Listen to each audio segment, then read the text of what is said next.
আসসালামু আলাইকুম। সবাইকে জানাচ্ছি হ্যাপি নিউ ইয়ার। সবাইকে অনেক অনেক শুভেচ্ছা নতুন বছরের। নতুন বছর সবার জীবনে সুখ ও শান্তি বয়ে আনুক সেই কামনাই করছি। পুরনোকে বিদায় জানিয়ে নতুনকে আমরা সবাই বরণ করে নিলাম। নতুন সব সময় নতুন, তাই না? পুরনো দুঃখ কষ্ট সব কিছু ভুলে গিয়ে আমরা সামনের দিনগুলো যেন সুন্দরভাবে চলতে পারি, হিংসা বিদ্বেষ ভুলে সবাইকে নিয়ে একসাথে যেন পথ চলতে পারি সেই কামনাই করছি। সবার জন্য মন থেকে অনেক অনেক দোয়া রইল। আমি মিরানা, আপনাদের সবাইকে আমার চ্যানেলে আরও একবার ওয়েলকাম জানাচ্ছি। আজকে আমি কোনো রেসিপি শেয়ার করতেছি না এবং কোনো ব্লগও শেয়ার করতেছি না। এটা আসলে হ্যাপি নিউ ইয়ার উপলক্ষে আমি একটু ঘরটাকে সাজিয়েছি। আসলে মূলত আমি সাজাইনি, আমার মেয়েরা সাজিয়েছে, এটাই আপনাদের সঙ্গে শেয়ার করব। আপনারা সবাই জানেন আমার দুইটা মেয়ে আছে। আসলে মেয়েরা বাচ্চা থাকলে, যে বাসায় বাচ্চা থাকলে ওই বাসায় কিন্তু বাচ্চারা একটু আনন্দ করে, মজা করে, তাই না? তেমন করে আমার মেয়েরাও করেছে। দেখেন হ্যাপি নিউ ইয়ার লিখেছে, হ্যাপি নিউ ইয়ার 2024 2024। আসলে আমরা পুরনোকে বিদায় জানিয়েছি, নতুনকে স্বাগত জানাচ্ছি। আমাদের জীবন থেকে আরও একটা বছর হারিয়ে গেল, তাই না? আমাদের বয়স কমে যাচ্ছে, বাড়তেছে না। বছর হারিয়ে যাওয়া মানে বয়সটা কমে যাচ্ছে, আমাদের হায়াত কমে যাচ্ছে, কিন্তু আমরা আমলে কিছুই আনতেছি না, তাই না? মহান আল্লাহ তাআলা আমাদেরকে সামনের দিনগুলো সুন্দরভাবে চলার তৌফিক দান করুন, আমিন। যাদের জীবনে 2023 সাল অনেক খারাপ কেটেছে, তাদের জন্য যেন 2024 সাল অনেক আনন্দময় এবং অনেক ভালো কাটে সেই কামনাই করছি। আসলে ভালো খারাপ নিয়েই কিন্তু জীবন, তাই না? জীবনে ভালো থাকবে, খারাপ থাকবে, এটাই কিন্তু নিয়ম। আমার মেয়েরা দেখেন, প্রথমে এটা ছোট মেয়ে দেখেন লাগিয়েছে, এখানে লিখেছে নিউ ইয়ার আর হ্যাপি লিখেছে নিচে। আমার বড় মেয়ে তখন এই রুমে আসেনি আর আমিও আসিনি। আসলে ও লিখেছে ওর মতো করে, তারপরে আমার বড় মেয়ে এসে ঠিক করে দিল, সুন্দর করে এটা সাজিয়ে নিল। আসলে বাচ্চারা একটু মজা করতেছে এই আর কি, তবে এগুলো না করাই উত্তম, তাই না? বাচ্চারা করতেছে, আমি এই জন্য কিছু বলিনি। তাছাড়া ওরা কিন্তু বাসার বাইরে যাবে না, বাসার মধ্যে একটু এই যে আনন্দ করবে, এটাই।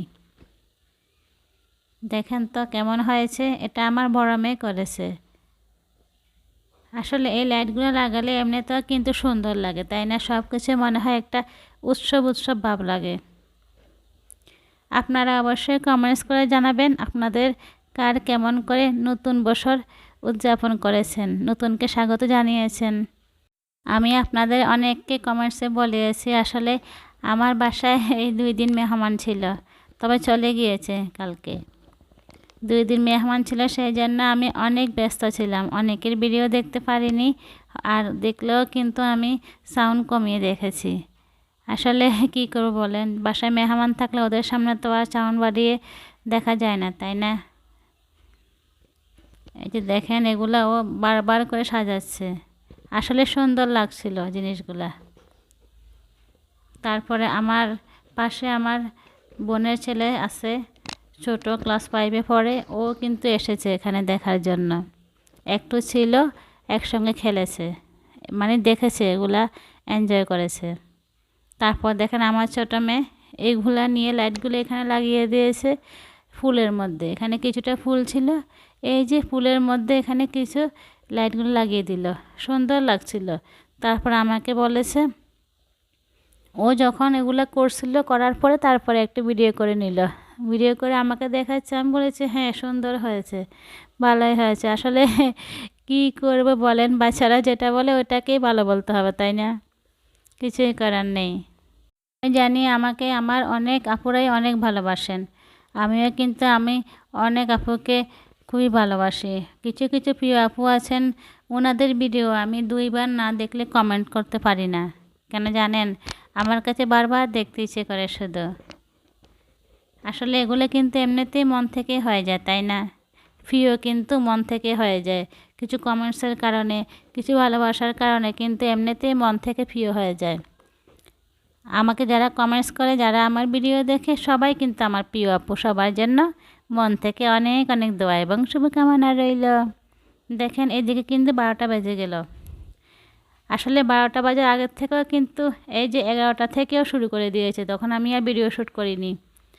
যখন 12টা বেজে গিয়েছে তখন আমি কি করেছি, এখানে এসেছি, আমি একটু জানালা দিয়ে বাইরেতেই ভিডিও করে নিলাম। দেখেন এটা নিশ্চয় সবাই কালকে রাত্রে উপভোগ করেছেন, তাই না? সব জায়গাতে হয়েছিল, এক পর্যায়ে মনে হয়েছিল যুদ্ধক্ষেত্র। বলে সত্যি কথা বলতে আমার কাছে একটা জিনিস অনেক খারাপ লাগছিল। যখন এগুলো ফুটতেছিল তখনই আমি দেখলাম, আসলে আমি তো ভিডিও করতেছিলাম, সেই জন্য মনে হয় ভালো করে খেয়াল করে দেখলাম, এই যে কয়টা পাখি, তারপরে কাক, এখানে এই যে রাতের বেলাও যখন এগুলো ফুটতেছিল আওয়াজের কারণে সবগুলা মানে ঘুম থেকে বেরিয়ে গেল এবং ছুটাছুটি লাফালাফি করছিল। মনে হয় ওরা অনেক ভয় পেয়েছে পাখিরা, তাই না? এই আওয়াজগুলো কিন্তু অনেক ভয়ানক, ভয়ঙ্কর। মাঝে মাঝে মনে হয় গুলির আওয়াজ, তাই না? অনেক ভয় লাগছিল। তবে আগে অনেক ভয় পাইতাম, এখন আমি চিন্তা করলাম আমি যদি ভয় পাই তাহলে আমার বাচ্চাদের কী হবে, সেই জন্য আমি ভয়টাকে সরিয়ে বাচ্চাদেরকে সাহস যোগাচ্ছি। এগুলো কিছুই না, এগুলো একটু ওরা আনন্দ করতেছে, সেটাই। জানি আমার অনেক প্রিয় আপুরাই হয়তো বা ছাদে বারবিকিউ করেছেন, বাসায় অনেক আনন্দ করেছেন সবাই মিলে। তবে আসলে সেরকম কোনো কিছুই আমি করি নেই, যেহেতু 2 দিন বাসায় মেহমান ছিল, মেহমানরা চলে গিয়েছে, তারপরে আমি একটু রেস্ট নিয়েছি। আর এই যে এগুলো দেখতেছিলাম, কিছুই করা হয়নি। দেখেন এই যে এটা একদম আমার সামনে ফুটতেছিল, একদিক দিয়ে সুন্দর লাগছিল, আবার অন্য দিক দিয়ে চিন্তা হচ্ছিল। এই যে যেমন পাখি, পশু পাখিরা ভয় পাচ্ছে, আবার এদিকে কিন্তু গতবার আমি খবরে শুনেছিলাম এরকম আওয়াজের কারণে একটা শিশু মারাও গিয়েছে। যাদের বাসায় হার্টের রোগী আছে, ছোটো বাচ্চা আছে, অসুস্থ আছে, তারা কিন্তু এরকম ভয়ঙ্কর আওয়াজে অনেক আরও বেশি অসুস্থ হয়ে যায়, অনেক সময় কিন্তু মৃত্যুর দিকেও ঢলে পড়ে, তাই না? আসলে এগুলো আনন্দ করা যায়, আনন্দ থেকে কিন্তু বেশি বিপদও হয়ে যায়, অনেকের কিন্তু ক্ষতি হয়ে যায়। মানুষ বলে না, একদিকে আনন্দ আর একদিকে কান্না, এরকম হয়ে যায়, তাই না? আসলে কি করার, কাকে আর কি বলবো। দেখেন আপনারা নিশ্চয়ই খেয়াল করেছেন এখানে কিছুটা পাখি হাঁটতেছিল, উড়াউড়ি করতেছিল। জানি না আমার ক্যামেরা কিন্তু আসছিল, একটু খেয়াল করেছেন কিনা জানি না। এইটা দেখে আমার অনেক খারাপ লাগছিল। ব্যাস হয়ে গিয়েছে, আসলে বেশিক্ষণ আর করি নাই। তারপরে আমরা 3জন মা মেয়ে 3জনে মিলে এখানে শাড়ি পরেছি। শাড়ি পরেছি বলতে কি, যখনই ওরা বলেছে আজকে শাড়ি পরবে, এটা অনেক আগের কথা, বলেছে আম্মু হ্যাপি নিউ ইয়ারের দিন আমরা শাড়ি পরবো। আমি বলছি ওকে। বলেছে শুধু আমরা পরলে হবে না, আপনাকেও পরতে হবে। আসলে আমি অনেক দিন শাড়ি পরি না বলতে ইচ্ছা করে না, কাজ করতে হয়, তাড়াহুড়া করতে হয়, আবার শাড়ি পরবো, সেই জন্য পরি না। এখন মেয়েদেরকে আমি আরও 2-3 ঘন্টা আগে পরিয়ে দিয়েছি, ওরা কিন্তু অনেক আনন্দ করেছে শাড়ি পরে। আর আমি যখন 12টা বেজে গিয়েছে তখন ওরা বলতেছে আম্মু আপনি কিন্তু বলছেন শাড়ি পরবেন, এখন কি করা, এখন যাই। এখন আলমারি থেকে একটা শাড়ি নিয়ে আমি কি করেছি জানেন, আমি আমার এই যে জামার উপর দিয়ে পরে ফেলেছি, আর ব্লাউজ পরিনি, পেটিকোটও পরিনি, মাত্র এই যে জামার উপর দিয়ে একটা গিট দিয়ে শাড়িটাকে কোনো রকম পেঁচিয়ে নিয়েছি। এখন তারপরে আমার মেয়েরা কিন্তু খুশি হয়েছে, মানে আমি শাড়ি পরেছি। আমি পরেছি জাস্ট 10 মিনিটের জন্য, যাতে করে ওরা খুশি হয়, সেই জন্য। এই 12টার পরে আমি এই শাড়িটা পরেছি, পরে এখন ওদের সঙ্গে একটু বসেছি, ওদের বাবাকে বলেছি আমাদেরকে একটু ভিডিও করে দেওয়ার জন্য, উনি সামান্য একটু আমাদেরকে ভিডিও করে দিয়েছে। এখন আপনারাই বলুন এখানে 3টার মধ্যে আমি কোনটা, আমার বড় মেয়ে কোনটা, ছোটো মেয়ে কোনটা, দেখি কে বলতে পারেন। সবার জন্য এটা কিন্তু একটা প্রশ্ন রইল। সবার জীবনে 2023 সালের না পাওয়াগুলো 2024 সালে পাওয়া হয়ে যাক, সেই কামনায় রইল। আল্লাহ হাফেজ।